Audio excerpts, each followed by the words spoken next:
1. Death in the tavern. 1. The door behind Lone Wolf was thrown open with a crash. He jumped from his seat, throwing over the table, scattering ale and broken glass in all directions. Treason, he snapped, his hand on the pommel of his sword. Through the door lumbered 3 men, each armed with a gleamingly sharp-bladed scimitar. All of them were well over 6 feet tall, and Lone Wolf was briefly intimidated by the sheer bulk of their bodies. Their scowling faces were creased and brutish, distorted into caricatures of mindless hostility. One of them in particular grinned gloatingly, clearly looking forward to spilling Lone Wolf's blood across the filthy tavern floor. "Yes, young Kai Lord," said the man who had lured him to this place. The voice was smooth and ingratiating. "Yes, I suppose you could call this treason, but I hardly think you will live long enough to tell anyone about it." The man giggled. Lone Wolf's hatred for him surged. "You dare to challenge a Kai Lord?" he asked as coolly as he could. He hoped his fear didn't show in his voice.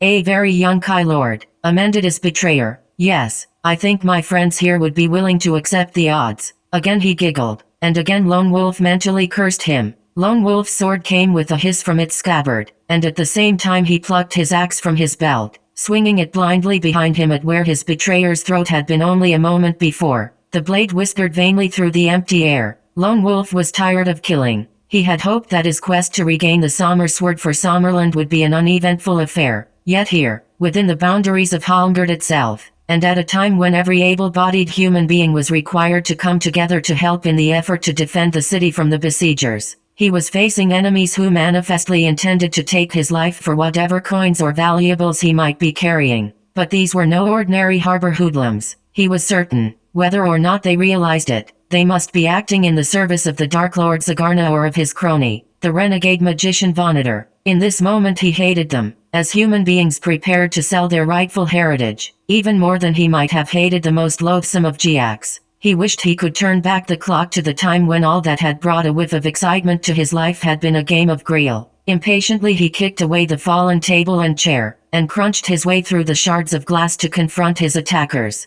"If you go now, right away," he said, his words nipped short, "I'll forget about this. I've no wish to kill you." Somewhere behind him his betrayer sniggered. "Young Kai Lord," he said, "you're hardly in a position to bargain with my friends. As you've told me, all so proud and dandy, you're the last of the Kai. With your death, the Kai will be extinguished forever from the face of Magnamund." The 3 heavy-set assailants grunted their agreement, their scimitars fitfully carving the air before them. Lone Wolf became deceptively mild. "Please to remember," he said gently, "wherever your despicable souls may go after your deaths, that I gave you fair warning." This produced chuckles from the trio, chuckles which ceased rather abruptly. It was instinct that made the youth suddenly duck down and jerk his body away to one side. His betrayer had thrown a knife accurately at the midpoint between Lone Wolf's shoulder blades. It whistled through the air, circling almost lazily end over end, and implanted itself in the throat of one of the thugs. The huge man dropped his scimitar in amazement, collapsed to his knees, and began to blubber like a disappointed child as his lifeblood spurted from him. The other 2 were momentarily paralyzed with astonishment at this immediate reversal of their fortunes, and Lone Wolf took advantage to hurtle his axe around in a great arc, virtually cutting one of the remaining attackers in 2 at the waist. The man died before he had time to make even the slightest sound of protest. The 3rd assailant instantly moved backwards a couple of paces, his fur-clad feet whispering oilily on the blood-slicked floor, his expression becoming wary and at the same time vengeful. From the way that he now held his scimitar it was obvious he was no mean swordsman. Moreover, Lone Wolf had no idea how many more knives the betrayer to his rear might have to hand. In the gloomy light of this foul-smelling harbor tavern he dropped to a crouch, trying with flickers of his eyes to keep both of his remaining foes in sight. He was expecting the cutthroat's charge, but even so its sudden violence took him by surprise. As the man leapt forward Lone Wolf half stood up, and then, at the very last moment, dropped to his hands and knees. He probed upwards with his sword, but made no contact as the assassin tripped over his curled-up form and collapsed with a clatter into the mess of shattered glass and spilled ale. Lone Wolf pulled himself upright and sprang backwards. He lost his axe in the process, but at least now both of his enemies were in front of him.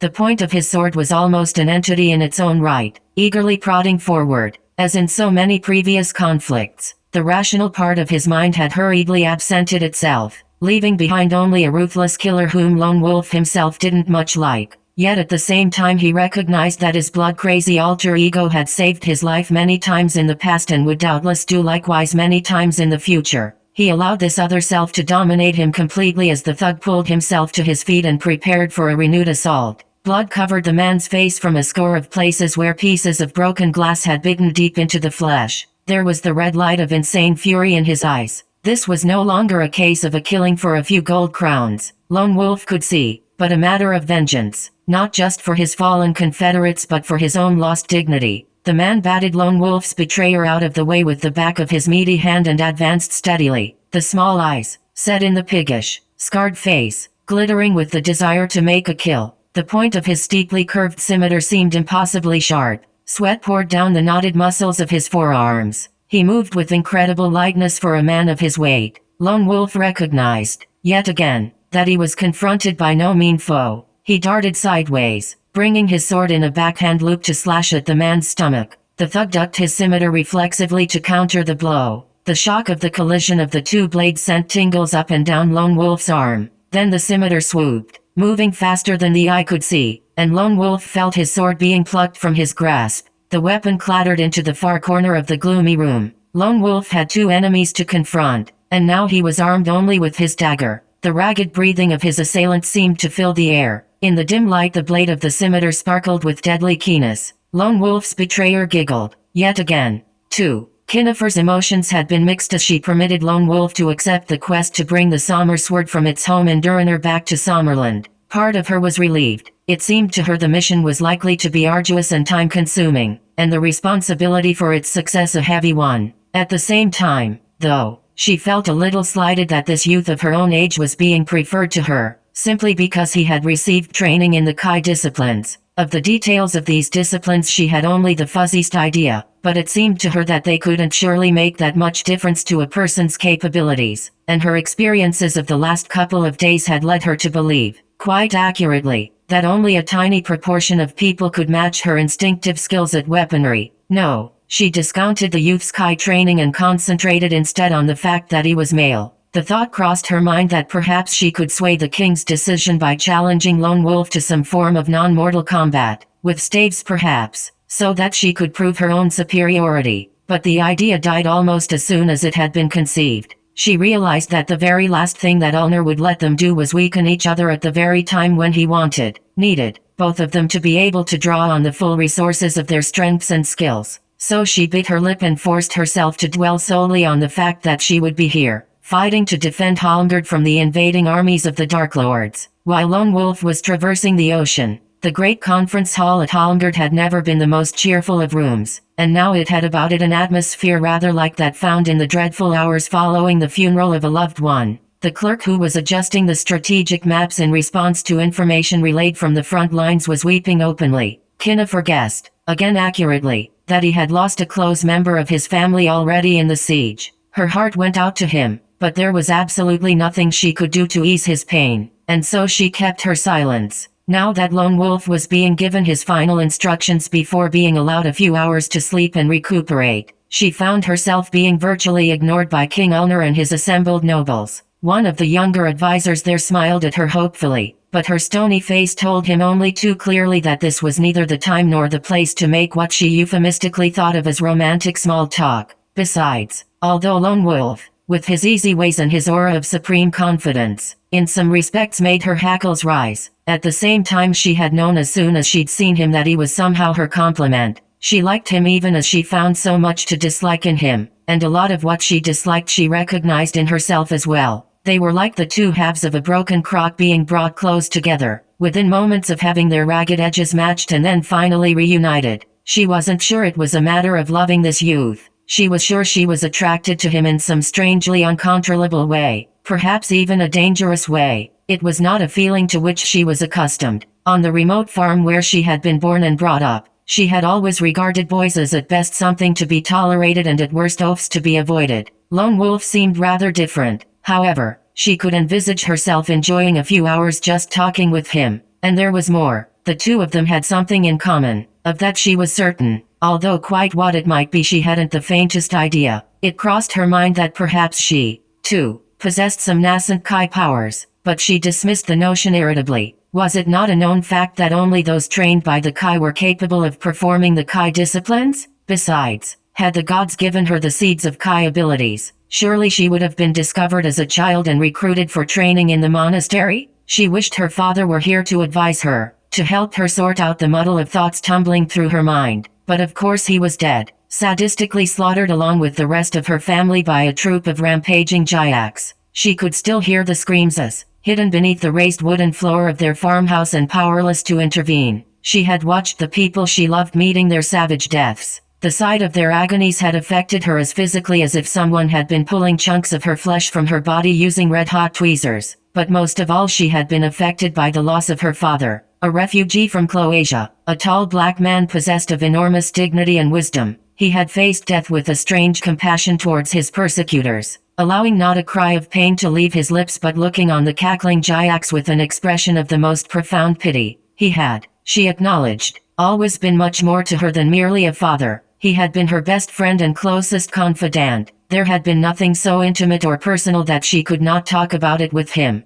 and now he was gone. From time to time she found herself half expecting to find him at her elbow, ready with a joke or a word of sensible advice to help her acclimatize to this bizarre new world in which she found herself. But she had seen what the Jayaks had done to him, and she knew that he would never again be there to guide her. Perhaps, she thought wistfully, her father could have helped her sort out her tangled emotions concerning this young Kai Lord. When Lone Wolf was led away to bathe and to have a few hours of well-earned rest, she envied him. Clearly he was held in considerable respect by the courtiers of King Ulnar V, as well as by the monarch himself. She, on the other hand, felt as if she had been discarded as second best. Yes, they expected her to act as their defender, if necessary to lay down her life fighting off the hordes of the Dark Lord Zagarna, but at the same time they regarded her as of little consequence, as nothing more than some sort of efficient fighting machine. She was honest enough to admit to herself that she was allowing her mind to veer towards paranoia. Lone Wolf was, because of his Kai training, manifestly better equipped than she was to tackle the difficulties of the quest to Durinur and back. Again, because he was a Kai, he was much more likely to receive a proper hearing from Durinur's King Alan IV. Ulnar's courtiers were not gratuitously shunning her, it was merely that they had other things on their minds. And what greater honor could a young woman have than to be charged with assisting the defense of the capital city of her homeland? Lone Wolf had winked at her, and that confused her thoughts even more. Once Lone Wolf had left the courtroom, accompanied by Captain Deval of the King's Guard, who would see to the youth's comfort until the morning. King Ulnar had turned to Kinifer. "Would you wish to accompany the Kai?" he said, in a conversational tone. He was a man who looked old for his years. It was clear that the question was a matter of form only, a collection of words designed to fill up the silence and give her the courteous illusion of freedom of choice. The timbre of his words gave a lucid indication that no positive reply was to be countenanced. "No," Kinifer replied after a long and reluctant pause. "I'm glad of it," said the king immediately. "We have great need of you here." "I thank you," Kinifer almost added, "my lord," but a rebellious streak in her balked at the idea. Ulnar exhibited no response to her sardonic curtness. Either he was oblivious to it or he chose to ignore it. "These are troubled times," he said, "and that means it is incumbent upon me to take steps which I would never take otherwise. It's clear to me that you are lucky enough to possess a brilliant military mind." Kinifer was startled. She had wreaked a harsh vengeance on the spawn of the Dark Lords for the cruel deaths of her parents and siblings, but she hardly counted herself as a soldier, still less as a strategist. She began. "Girl," said the king, "I have fought in many campaigns, against foes both human and inhuman. I am well equipped to recognize a born warrior when I see one. Trust my judgment." He smiled in a friendly yet faintly patronizing manner, and once again she felt rancor growing within her. "I thank you for your praise," she said with a deep sarcasm that was apparently completely lost on him. "I wish you to lead a division of my forces," said the king. "Your talent is raw and untrained as yet, so perhaps it would be a mistake for me to promote you to any higher military status than this, for the while, at least for the while. However, in the meantime, would it suit your convenience to be created a knight of the realm?" There was a wry laughter light in his eyes. Kinifer's mouth dropped open. The knights of the realm owned great acres of land and in times of war commanded forces of more than 200 fighting men and women. For an orphaned girl from a poor farmstead this honor was unprecedented. She mumbled a few incoherent words, which Ulnar took to signify assent. "Then let it be done," he said. "Tormentor, my old friend, Bring me a sword. The stout seneschal of Tizo moved swiftly to obey his liege lord's instruction. A smile of goodwill crossed his broad face as he did so. He beamed at Kinifer, and she knew immediately that he was declaring himself to be an ally in whatever she might do. There was more to it than simply his loyalty to the wishes of his king. She sensed that he approved deeply of what little he had seen of her. Moments later she was kneeling before Ulner, her head downcast, her eyes looking aimlessly at the dusty stones of the floor. She hardly noticed as there was a light touch on each of her shoulders. Then she glanced up and saw that Ulner was sheathing the sword which Tormeter had brought for him. "Kinifer," said the monarch, "you're now one of my knights of the realm. It may take you a while to realize quite what this means, but I've enough faith in you to hope that the honor won't turn your head, and that you'll accept the responsibilities that go with the title. 200 of our best troops on the city's northern flank will be deputed to you, and their lives will become yours to command, but I expect you to use that command wisely. There are few enough of us here in Halmgard. We can ill afford to throw lives away. It's my order that, tomorrow, you led your troops to defend us from invaders, but at the same time you must use all of your ingenuity to preserve the soldiers serving under you. If you fail to do this, if you squander their lives, then you will have betrayed the trust which I am placing in you. I accept your command," whispered Kinifer, still kneeling. "Go," said the king. "You need rest." A lieutenant burst into the room. "The outer defenses have been breached to the west," he cried. "The guards have been slaughtered." "Let me," said Kinifer, standing, her hand toying aimlessly with one of her swords. "No," said Ulner. "I told you, you need some rest. We can cope with this incursion for the moment. Perhaps tomorrow you can lead your troops." She began to protest, but then the world started to whirl around her. Perhaps standing up had been a bad idea. Passively, she allowed herself to be led away to a room in which crisp white sheets beckoned from a large wooden bed. She undressed and pulled the bedding around her achingly exhausted body, her roughly knitted clothes strewn all over the floor around her. She fell into the deep blackness of sleep. 3. Kinifer had a curiously frustrating dream that night. She dreamed that her soul was howling through a long, dark featureless tunnel. Her spiritual eyes told her that on every side there was emptiness, and yet she was aware of her rapid motion and of the tunnel's invisible walls. She knew that time must be passing, but all the same it felt to her as if her rapid passage was instantaneous, that she was moving at an infinite velocity, bodiless and almost mindless. She viewed herself as a quick arrow hurtling towards its target. That target was a tent perched uncomfortably on the arid footlands of a vast mountain range. Within was a young woman with short-cropped red hair, sitting on a camp stool at a canvas-topped table, drinking from a paper-thin porcelain cup. The young woman turned to regard Kinifer as she swept into the tent. She flicked her fingers absently and a matching stool appeared. Obeying a sweep of the woman's hand, Kinifer sat down, wondering all the while how she was able to do this, considering that she had left her physical body behind somewhere. "We've spoken before," said the red-haired woman, "but I don't expect you'll remember." She drummed her fingers momentarily on the table and a cup of some steaming brew was abruptly there. "Drink with me and let me speak with you a while." "I don't know what you're talking about," said Kinifer. She was aware that her lips weren't moving and that her words made no sound in the heavy air, but at the same time she could see that their message had been conveyed to her hostess.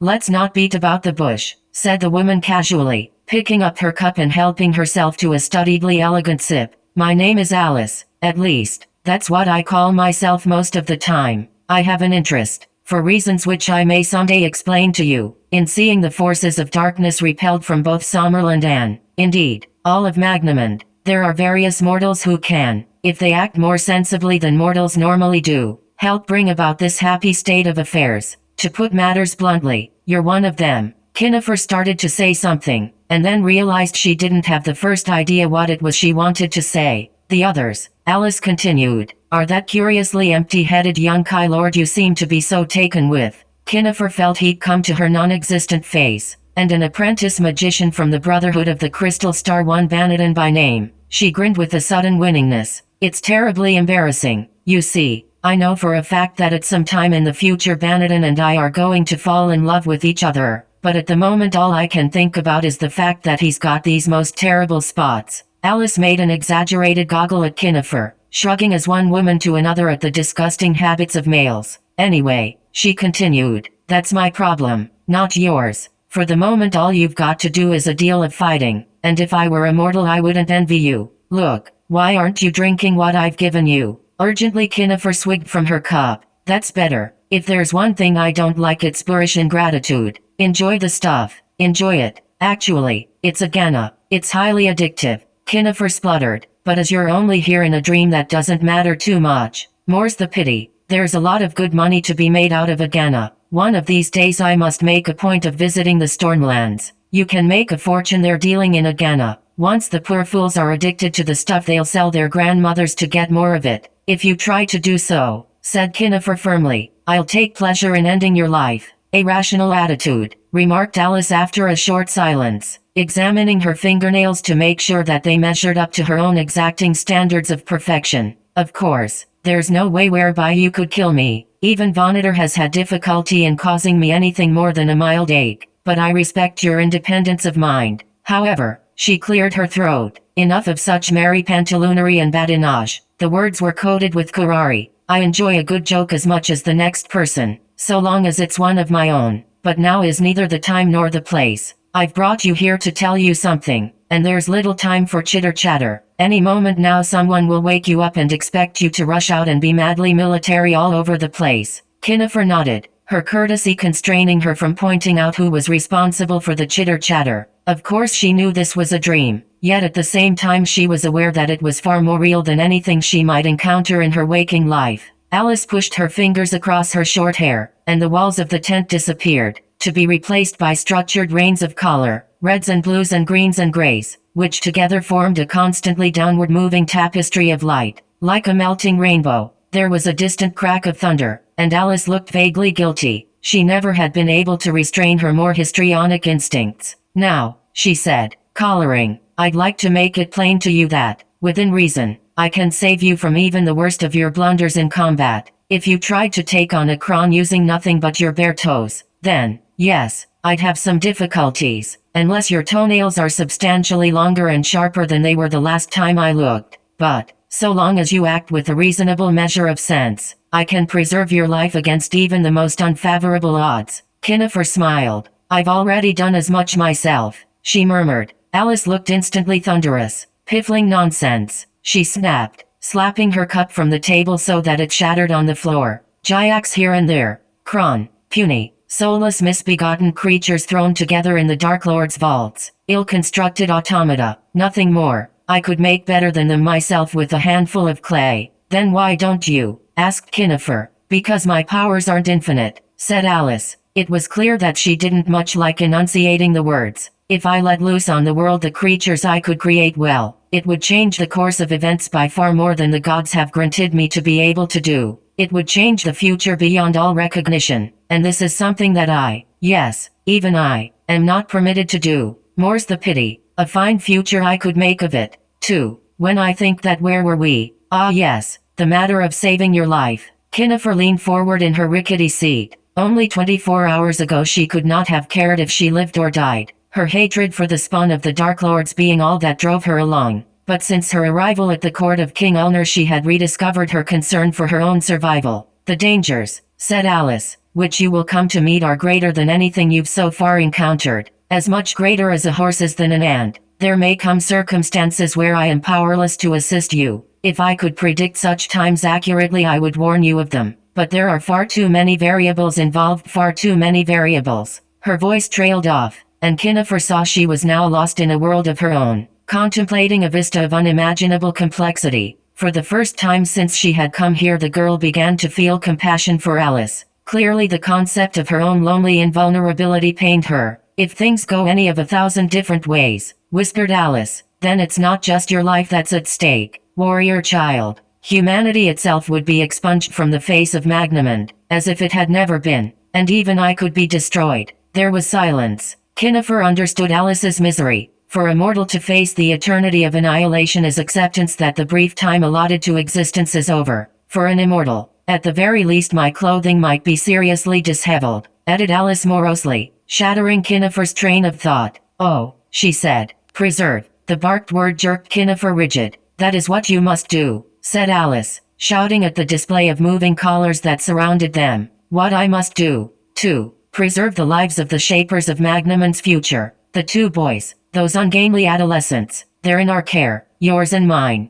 They seem so ineffectual to us now, but they're crucial to the continued existence of Magnamund. of Aeon, even. The gods know I wouldn't have chosen it this way, but we're stuck with it. All trace of her usual playfulness had vanished from Alice. She seemed, with her angry red cap of hair and her sharply delineated cheekbones, to be one of the war goddesses from a mythological epic, sustaining wrath over 1,000 tumbling stanzas. The histories will largely ignore us, Alice hissed. I warn you to expect nothing of glory for yourself. If you die in combat your flesh will rot away to feed the ground, and if you live you will be remembered little. I will be remembered even less. Whoever thinks of the puppet master when they can watch the antics of the gaudily painted puppets? There'll come a time when all of the lives of all of the coming generations of Magnamund will depend for their very existence on something you do, and yet if you succeed in turning away tragedy it will go unnoticed. You won't even realize yourself what you've done. When will this be? Said Kinifer. Her words seemed strangely artificial. How will I know? You won't. I told you. Alice beckoned to the shards of her broken cup and they reassembled themselves and set themselves on the table before her. Steam rose inquisitively from the hot agana brew the cup contained.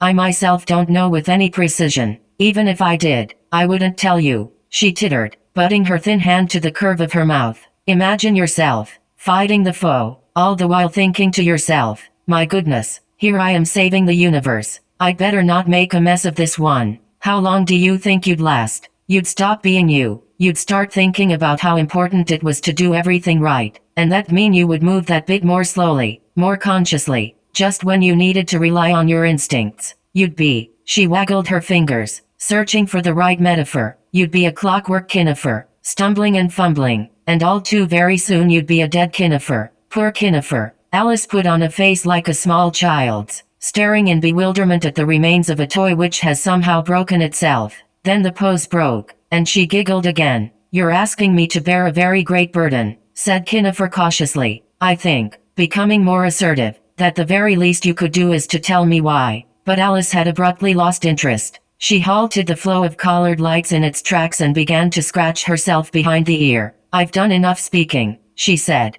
I think it's time you went off back to your silly mortal bed. I wish I knew who you were, said Kinifer after a long pause. Not just your name, I mean. So do I, Alice said dreamily. Then she touched her fingers to the table, which had somehow, when Kinifer hadn't been looking, transformed itself into a vast reptile with a toothily repugnant grin. And Kinifer felt herself rushing backwards along the invisible tunnel to rejoin her body. After that, her sleep was dreamless until the trumpets of Halmgard's morning awakened her to the newness of the day. 4. Ulnar had given Lone Wolf the seal of Hammerdale and charged him with retrieving the Sommersword, the Sword of the Sun, which had centuries before been entrusted to the royal family of Durinur as a testament to the alliance between that country and Sommerland. Only by presenting the seal would Lone Wolf be permitted to retrieve the ancient weapon. Then Ulnar had instructed Captain Dval of the King's Guard to take the boy first to a bath and a bed and then, in the morning, to the royal armory and on to the harbor, where Lone Wolf could board a ship for Durinur.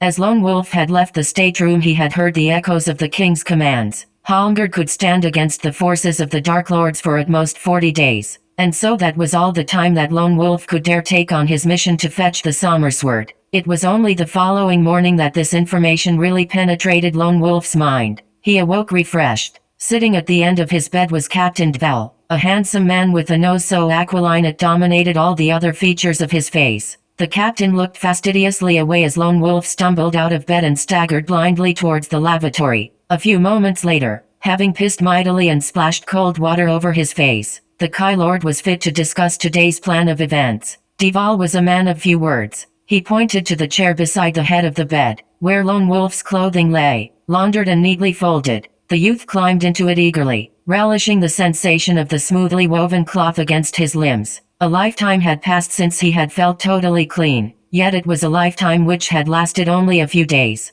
His skin sang as the fabric caressed it. He hardly noticed the pans of the countless bruises and cuts that crisscrossed his body, decorating the flesh as if some excited infant had been let loose with a set of wax crayons. Moments later, breakfast ignored, he and Dval were inside a small covered wagon, jolting uneasily through the streets of Halmgard. The citizens were still in a state of hysterical panic, and they were slow to leap out of the way of the vehicle. Time and time again the wagon halted to allow a slow-moving individual with fear-crazed eyes to stumble out of its path. Lone Wolf longed for Janus, the horse given to him by Crown Prince Pelithur, The steed had been wayward and swift-moving, yet he had provided a smoother ride than did this wagon, and surely the imperious presence of Janus would have cleared the milling people out of their path. After a while Dval cursed luridly and made his excuses. There were urgent matters awaiting his attention back at the king's citadel. However urgent Lone Wolf's mission might be, he, Dval, could count on the driver to take the Kylord the rest of the way to the docks. Far better to let Lone Wolf continue on his own than to rob the king of any further time of his loyal captain's service. The reasoning seemed lame, but there was nothing Lone Wolf could say or do. He felt terribly alone as Dval stripped away one of the canvas sides of the wagon and easily hopped down to the drab, foot-worn paving stones. As the man vanished behind them, Lone Wolf experienced, all at once, a bleak wash of solitude. But it was only a few minutes later that the wagon pulled up short. From the smells and the sounds Lone Wolf knew they were at the harbor. His impression was reinforced when the driver pulled open a flap on one side of the wagon, allowing the bright light to stab at Lone Wolf's eyes. The sun was reflecting brilliantly off the almost unnaturally blue water, throwing tints of strong flickering yellow all over the interior of the wagon. He felt his pupils narrow as he accommodated his vision to the brightness. Gulls circled on high, screeching their croaking squalls, while laborers and crews bustled about their business. It seemed to him as if he were suddenly in a different world. These people were seemingly unaware of the fact that their city was under siege, and were carrying on business as usual. Business being, of course, the most efficient import and export of material goods. The driver gestured Lone Wolf to leave the wagon. He was evidently impatient. Whether his impatience was born from a desire to be rid of his non-paying passenger or a zeal to assist his monarch in other ways was a moot point. "I've brought you to the quay," said the driver, his voice low and grudging. "All I was told was to introduce you to the first mate of your ship, the Green Scepter." The driver spat contemptuously into the gutter. "He's a man called Ronan. I can take you to him if you wish. A waste of time, though. You'll find him easily enough if you go across the square there to the Good Cheer Inn. Funny-looking bloke, he is." The driver peered at Lone Wolf through a bleary eye. Obviously it had never crossed his mind that this unassuming youth might hold in his hands the secret to the freedom of Halmgard from the invasion of the Dark Lord's armies. So far as the driver was concerned, Lone Wolf was nothing but a nuisance to be got rid of as soon as possible. Should the boy die, well, that was nothing more nor less than one expected from the criminal roughhouse that was Halmgard Docks. It was clear to Lone Wolf it would be hopeless to try to persuade the man to give him further assistance. Besides, he wasn't sure if he wanted his life to be cluttered up any longer by other people. His limbs were feeling loose and strong. The weapons at his belt seemed to be singing out to him for independence. "Fair enough," said Lone Wolf.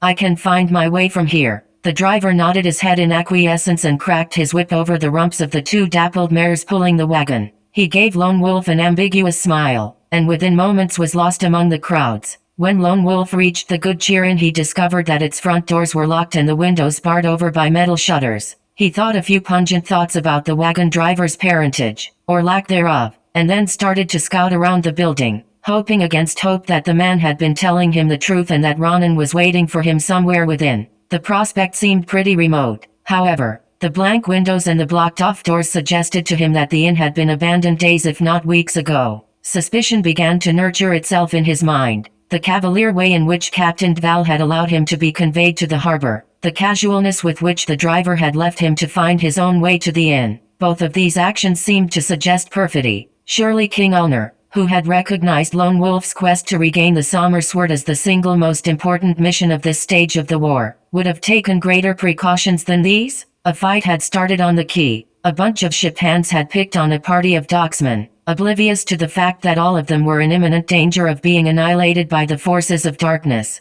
The men kicked and punched at random, waging their own petty tribal war. Lone Wolf looked away in revulsion. A hand grasped his arm. Instinctively he pulled his sword from its sheath, his lips sliding back from his teeth. His breath hissed as he was pulled backwards into the darkness of the tavern. Lone Wolf, with a conscious effort, stopped himself from skewering the man where he stood. "You are guilty of a folly," Lone Wolf panted. It was the weakest understatement his mind could conjure up. "Forgive me, my lord," the man said obsequiously. He proffered a hand that was shaking. He looked like a weasel that had been recreated in human form. All of his body was trembling in a glorious display of duplicity, and yet Lone Wolf found himself trusting this person. Why? He didn't know. Lone Wolf noticed, without really thinking about it, that over in a corner a couple of mice were chewing vigorously at a lump of cheese. The two rodents occasionally paused to attack each other, despite the fact that there was more than enough food for both of them. "You were told to meet me," said the thin man. "If your name is Ronan, then, yes, I was." Lone Wolf's lips were tight. "My name is indeed Ronan.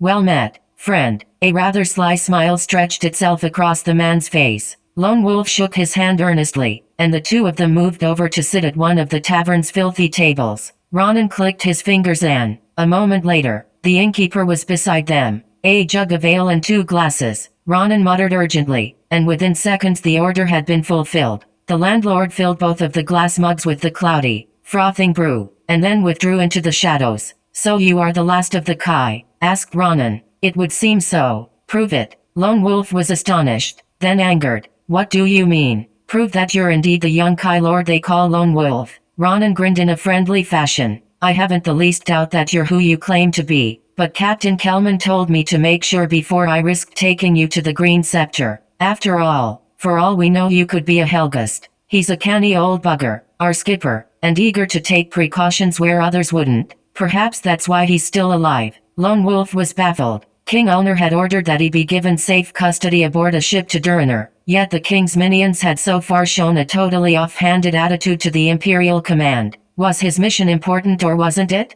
In his heart of hearts he knew it was, but all of the signals he'd been receiving from the people who'd been supposed to be helping him conveyed the message that the matter was one of minor importance. Now, after having been rudely treated by both Captain Deval and the driver, he was being tested by this jumped-up fool of a ship's mate. His fury began to ascend, being only slightly tempered by a deep draught of the tavern's sweet, powerful ale. And he had another problem. During his years of tuition at the Kai Monastery he had never been one of the most eager of students, except in the physical sports. While he had come to realize in the past couple of days that more than he had thought of the teachings of Stormhawk, his tutor, had permeated his mind, he was uncertain he could employ many of the Kai disciplines at will. His sole confidence was in his ability with weapons. Surely he had proved this 100 times in the past 48 hours. He fingered the haft of his axe thoughtfully for a second before realizing that this grimy tavern was hardly the place to display his martial abilities. On the other hand, he could hear Stormhawk's voice talking in his mind. Too often people think of healing as a contest with the body. That's the last thing it is. Your body wants to heal itself every bit as much as your mind wants your body to heal. All you have to do is unite your body and your mind towards a single goal. Then your body will exercise the powers of healing that exist innately within it. Lone Wolf was dubious about this. The wounds he had received in battle, most noticeably the one across his forehead, were still there, despite his fervent wishes that they would disappear. But then a warmth filled him, a sudden feeling of confidence that he knew exactly what he had to do. Ronan blinked. The man had been taking a gulp of ale, and now he splattered it back into the glass. Lone Wolf's forehead was abruptly clear and unmarked. The youth felt a tickling sensation as the ugly gash disappeared, and he was filled with a devil-may-care recklessness. He poured his barely sampled ale into the jug and shattered his glass on the edge of the table. He grinned almost maniacally as he selected the keenest-edged sliver of glass. "Watch carefully, my friend," he said in a half-whisper. He drew the crescented shard over the back of his left wrist, watching the bright red blood flow eagerly from the edges of flesh. The pain was exquisite and, in this moment, infinitely pleasurable. He threw the bloodied fragment of glass carelessly into a far corner, and covered the gash with the palm of his right hand. From every corner of his body he felt physical well-being flow towards the damaged area. The effort was no longer a conscious one, rather something born of his deepest instincts. His eyes closed and a smile of ecstasy came to his face as he experienced the bliss of the torn edges of skin knitting so perfectly together. He pulled away his right hand, opening his eyes. The skin was unmarked. Even a bruise which he had acquired on his wrist at some point during the past couple of days had disappeared. A few freckles remained to mar the smooth surface, but he winked at them petulantly and they, too, vanished. Ronan topped up his glass with ale from the jug. "It seems," he said casually, "that you are indeed the last of the Kai." His tone changed to a sneer. "The very last." And that was when the three thugs burst into the room and he began to giggle and the bloodlust came to Lone Wolf's eyes. 5. The wind blew Vonnetor's straggly white hair back in a fluttering plane of silver behind his head as the Zlanbeast beneath him pulsed its great wings, pulling him through the air at colossal speed. Behind him perched a nervous Karag, the Jyak he had educated and adopted as his companion. Wispy clouds scudded past him on either side, reaching out their tendrils of steam towards him and then shriveling away as the shock waves from the Zlanbeast's wingbeats battered them back. The magician's ancient lips were pulled parchment thin against his youthfully white teeth. Only a few days ago he had been a strong, youthful man, his curly black hair and beard surrounding a face of confident power. But then Alice had given him the gift of age, had locked it to him with bonds of magic so strong that even his own colossal magical abilities were unable to sunder them. Now he was doomed to remain old for all the centuries and millennia of existence which Nar granted him on this world. His once brawny back was crooked like the top of a shepherd's staff, and his eyes of moving flame were set deeply in a skull of sickly whiteness. His skin was so translucent that it was as if one gazed upon naked bone. The sky was a blue and tranquil ocean all around, textured by the cold breakers of the clouds, except that an excrescence mirrored it, a blot upon its pristine face and upon his own existence. Beside him,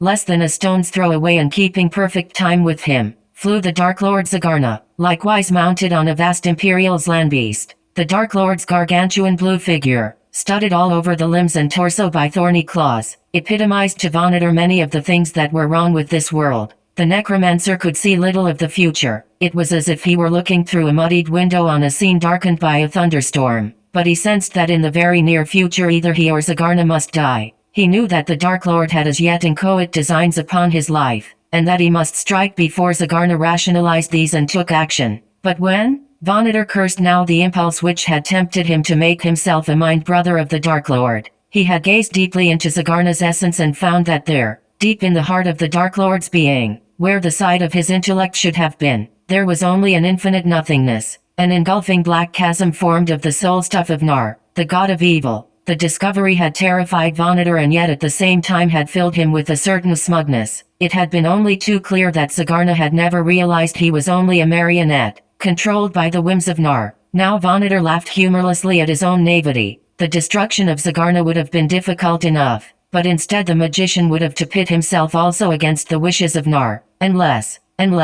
of course, Nar's interest in Zagarna's survival as an entity was strictly limited. Already Vonator had been able to use deception and wizardry to persuade the other 18 Dark Lords that he had been appointed to be one of their number, and superior to all of them except Zagarna himself. Could he have achieved this without at least the passive help of the God of Darkness? The more he thought about it, the more he began to wonder if indeed this might be the case. Likewise, it was strange that Zagarna had yet to discover the subterfuge. Was Nar conniving in keeping the secret? In which event it could only mean that Nar saw the furtherance of his aims on Magnamund as being best likely to be brought about through the actions of Vonator, and had come to regard Zagarna as disposable, surplus to requirements. Vonator's speculations were disrupted by the intrusion of a questing thought from the Dark Lord. Checking that all of his covert mental barriers were in place, the magician allowed the thought to gain access to his mind. "Ah, wizard, you condescend at last to speak with me." The thought was sarcastic. Vonator glanced across at his companion.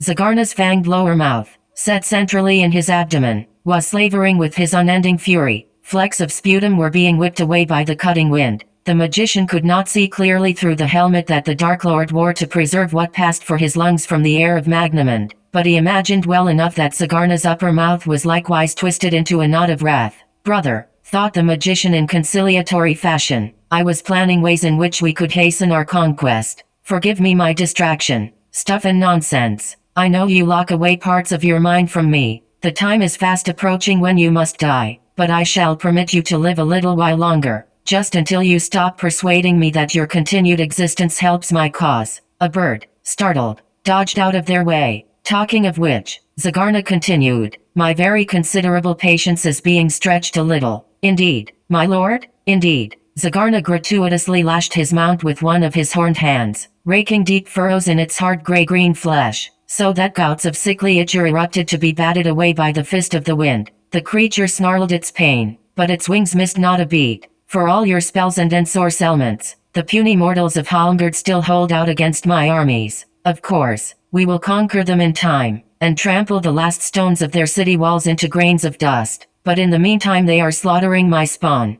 Plenty more spawn where those came from," observed Vonator dryly. "That's not the point, sorcerer. We razed Torin almost entirely in a matter of hours, and hardly a Kron was scathed. The Kai Monastery was even less of a hindrance to us. We have conquered almost all of Sommerland for the loss of only a few hundred Jayaks. This was, as they both knew, a lie. Some of the Somalding had organized themselves into remarkably effective resistance units, and the carnage on both sides had been high. Nevertheless, Vonator understood the Dark Lord's drift. We cannot expect all things to happen easily for us, Zagarna, he thought soothingly. Silence, fool. The savagery of the thought almost penetrated Vonator's inner mental barricades. His mind felt momentarily as though it had been seared by a blazing torch. Swiftly he set about re-erecting his defenses. Can't you just wave your hands, wizard, you who claim to be so powerful, and strike every man, woman and child in Halmgard dead? Can't you call upon the spells of the Naziranim, as well as your feudal left-hand magic, and turn their weapons into butterflies, or something? You tell us all you're almost omnipotent and yet,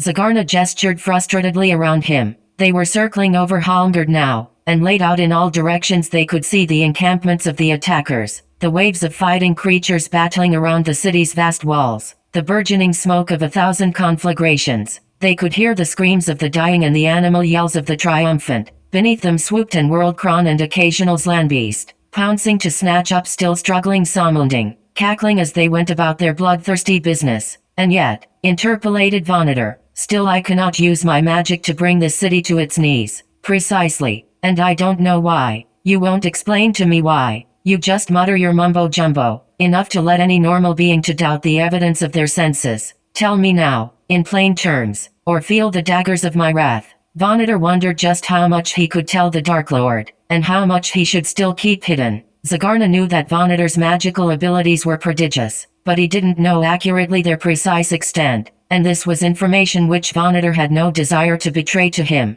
So long as Zagarna was uncertain as to precisely how powerful Vonator was, the Dark Lord, for all his blusterings and threats, was under control. Too terrified of the forces that Vonator might or might not be able to unleash to take direct action against him, but only let Zagarna know of the magician's weaknesses and, at the very first opportunity or momentary fit of wrath, the Dark Lord would take advantage of them to destroy Vonator as he had destroyed so many other beings before. Vonator had no illusions about this. He had so far let Zagarna know only what he wished him to know, but it was a cat-and-mouse game that couldn't be extended forever. Dark Lord, thought Vonator reluctantly, you have heard me tell of the entity called Alice. Alice.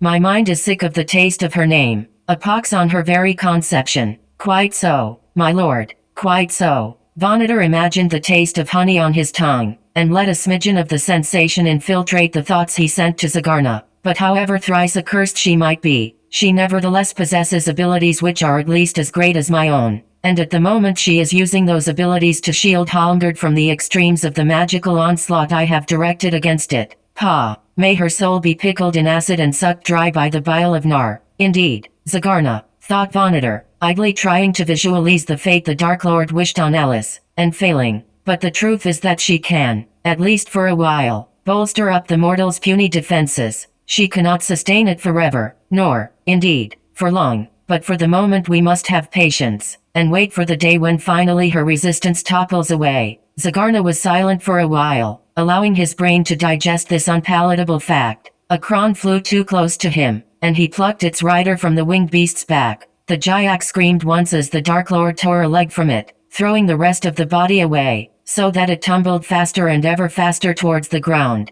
the form becoming within seconds nothing more than a minuscule speck far beneath them. Zagarna fed the haunch eagerly into his abdominal mouth.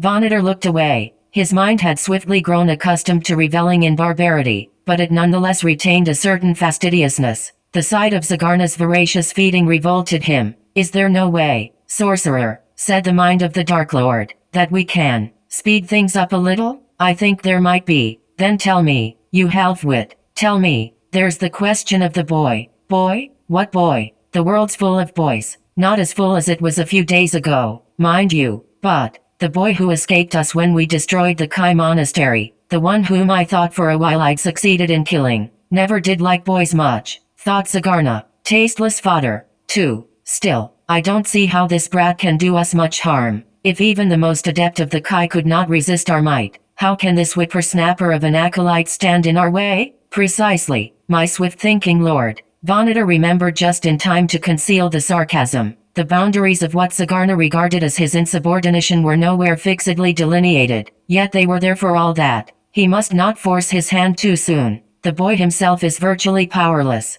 Why do you mention him? Are you trying to distract my attention from your abject failure to devastate the Somunding rabble down there? Vonator sent a mental snigger. Not at all. How could I hope to joust my own humble wits against your penetrating intellect, my lord? He stabbed a fingernail into his wrist to remind himself to be careful about the heavy-handed irony. Thank Nar, the Dark Lord seemed totally impervious to it. But the boy is crucial nonetheless. You see, Alice believes he's all-important to the Somunding resistance. She sees him as leading the humans to triumph. A misconceived fantasy of hers, of course, but that is her faith. So long as he's still alive, she'll carry on her futile strivings against my superior power. And if the boy were dead? Exactly, wise one. I think it highly likely that Alice would bow to the inevitable. Then our course of action is obvious. Kill the boy, and as soon as possible, make the arrangements. Wizard, surely I can trust you to do something as simple as this by yourself? It may not be quite so. Silence. It's in your hands, wizard.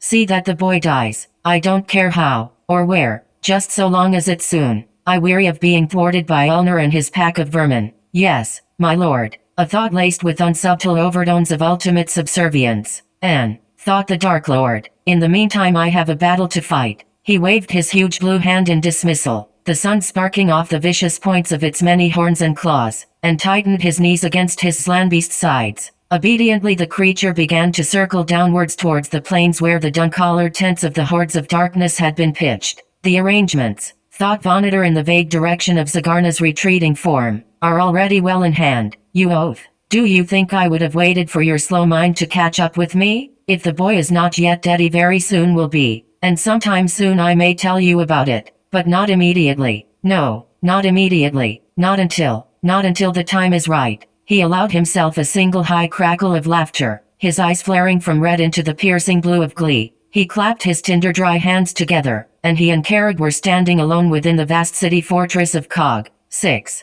Lone Wolf fainted to his right as the blade of the remaining assassin's scimitar whistled angrily past him. His dagger was ridiculously puny in comparison to the murderous weapon, but it was all he had left to rely on. He half tripped on some fragments of glass, and a thought thrust itself into the frenzy of his mind. Yet again dodging the scimitar reflexively, in the same movement he stopped and picked up a large piece of the mug he had smashed. In his hand he held the handle and about a third of the original mug. The edges were wickedly sharp. He could hardly see his opponent now, because of the redness of the fury that filled his mind, but a chilly detached part of himself commented that he was about to make another kill. He was the wolf, after all, and what else should a wolf do but kill? A vision of Kinnifer smiling her encouragement came to him as he leapt behind one of the low benches of the tavern. Momentarily he was confused by this sight, but then he was back in the world of reality. His antagonist moved steadily forwards, a smirk of anticipated murder on his face. Lone Wolf threw the heavy piece of glass with brutal accuracy. Its sharpest edge struck the thug directly in the right eye, which exploded in a mass of blood and gel. The man screamed and dropped his scimitar, throwing his hands up to his face. Lone Wolf, hating himself as he did so, pranced forwards and punched his dagger repeatedly into the assassin's belly and groin, reveling in the sight of the blood flowing.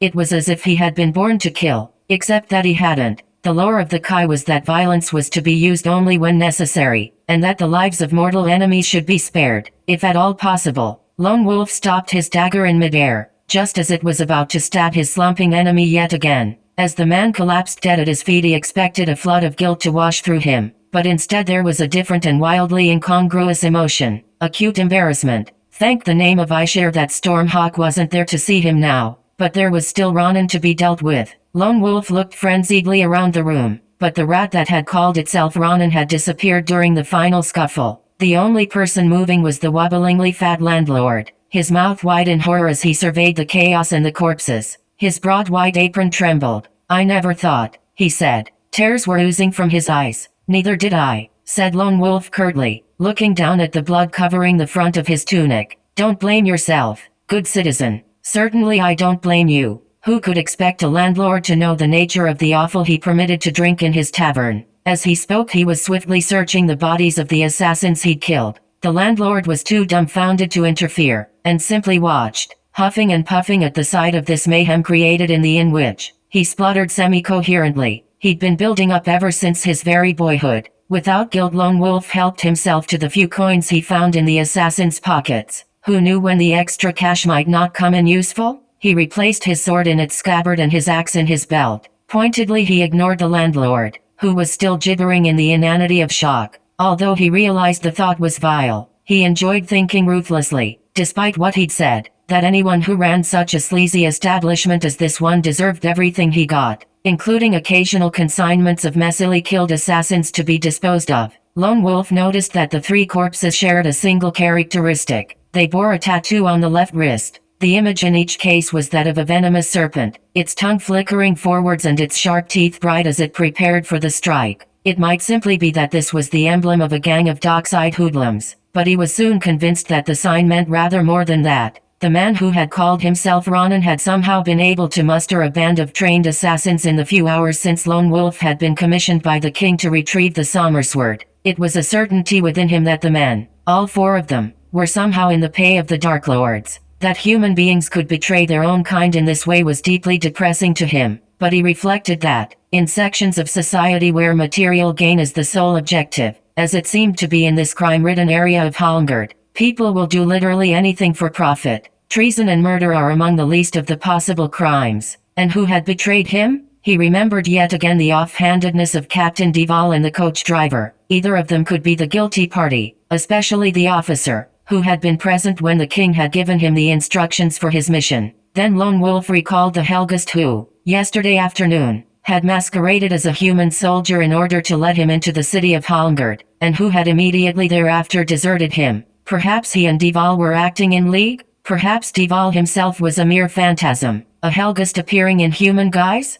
These speculations were leading him nowhere, he realized. However it had come about, someone had informed the forces of darkness that he was traveling to bring the weapon that might spell their doom. Moreover, Sommerland's enemies were now only too well aware of his exact identity. Who or what the informer might be was irrelevant. It was a matter of priority to get himself aboard the Green Scepter. Perhaps on his return to Holmgard he could seek out the traitor and surrender him to the mercy of King Ulnar's court. Which mercy, Lone Wolf suspected, would be in distinctly short supply. Is there another way out of here? He snapped at the landlord. The man could hardly find the breath with which to answer him. He produced a few further meaningless gutturals and pointed at a door to the rear. Be extremely sure, citizen, said Lone Wolf heavily, as sure as if the sanctity of all the gods you've ever worshipped depended upon it, that you're not betraying me. He gestured expressively at the bodies of the three assassins. The landlord nodded his head with such eagerness that it looked as if it might detach itself from his shoulders. A sickly grin came to his face. Lone Wolf got the very clear message that no, of all things, there was certainly to be no betrayal, and that he, the landlord, would swear on the life of his dearly beloved grandmother that this was the case, and that.